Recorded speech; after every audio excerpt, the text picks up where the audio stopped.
漢標議員。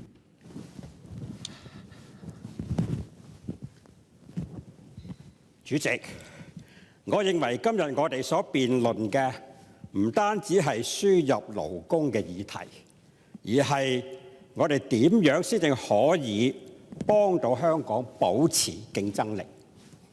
喺香港做生意成本貴，勞動力供應不足，人口結構高齡化已經係不爭嘅事實。如果我哋仲唔果斷優化輸入人力嘅措施，香港將如何發展新質生產力？如何增強競爭力？我哋又如何可以喺芸芸對手中脫穎而出？根據政府2023年人力推算報告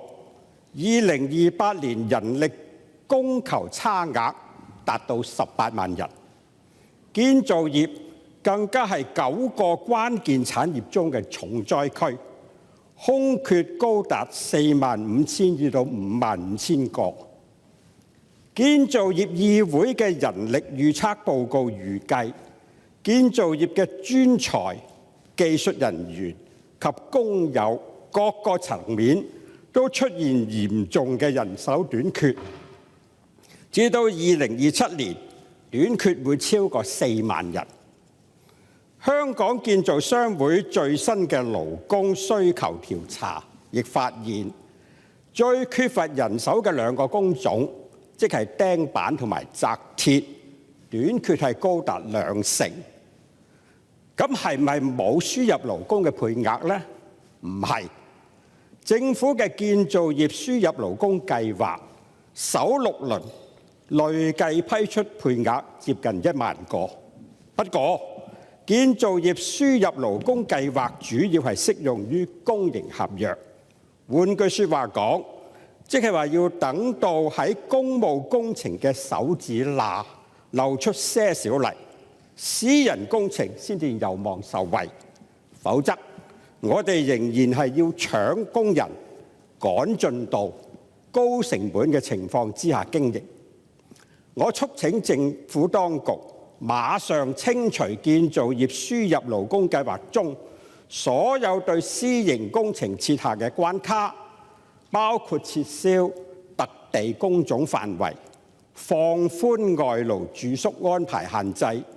容許輸入勞工跟住承建商走，免得承建商每次都要為佢其他嘅工程合約重新申請一次。其實，既然政府各審批部門都已經掌握咗未來公私營工程嘅數據，咁係唔係應該走喺需求前面，未雨綢繆，與業界溝通，就所需嘅勞工數量同埋工種作前瞻性嘅規劃，制定輸入人力配額。只有提高輸入勞工計劃嘅靈活性，調動已經來港嘅人力資源，配合項目進度，先至能夠為公私營工程提速提效，降低成本，令香港重拾競爭力。主席，原動議建議檢討輸入勞工嘅工資，不得少於香港相關職位嘅工資中位數嘅規定。顏汶羽議員嘅修正案將呢項建議刪除，即係話連檢討都唔去做，等於係自廢武功，因此我係無法支持嘅。我哋必須通盤考慮香港嘅經濟發展嘅需要，去制定勞工政策，確保本地勞工就業固然係重要，但係我哋同時亦都要降低成本，維持競爭力。